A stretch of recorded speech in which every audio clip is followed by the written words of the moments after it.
ఇచ్చిన హామీలను అమలు చేయడంలో కూటమి ప్రభుత్వం పూర్తిగా విఫలమైందన్నారు మాజీ ఎమ్మెల్యే విశ్వేశ్వర్రెడ్డి. స్థానిక ప్రజాప్రతినిధుల పట్ల రాష్ట్ర ప్రభుత్వం నిర్లక్ష్యంగా వ్యవహరిస్తోందని విమర్శించారు. అభివృద్ధికి చంద్రబాబు ప్రభుత్వం ఇప్పటి వరకు ఒక్క రూపాయి కూడా ఇవ్వలేదని మండిపడ్డారు విశ్వేశ్వర్రెడ్డి.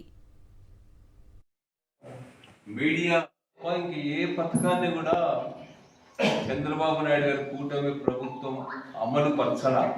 పైగా నిన్నటి రోజు క్యాబినెట్ జరిగితే క్యాబినెట్ సమావేశంలో కూడా సూపర్ 6 హామీని నెరవేర్చడం అనేటువంటిది సాధ్యం కాదు అనేటువంటి రీతిలో అక్కడ చర్చ జరిగింది.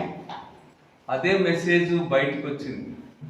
ఇప్పుడు మన వాళ్ళు కొంతమంది అభివృద్ధి జరుగుతూ ఉందని నేను ఎవరో బయటికి పోయిన వాళ్ళు విమర్శించినారు.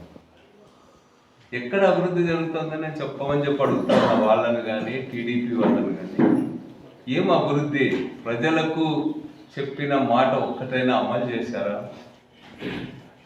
ఈ 7-8 నెలల కాలంలోనే 1,30,000 కోట్ల రూపాయలు అమరావతి పేరు మీద కానీ లేకపోతే ప్రభుత్వం చేసిన రుణాలు కానీ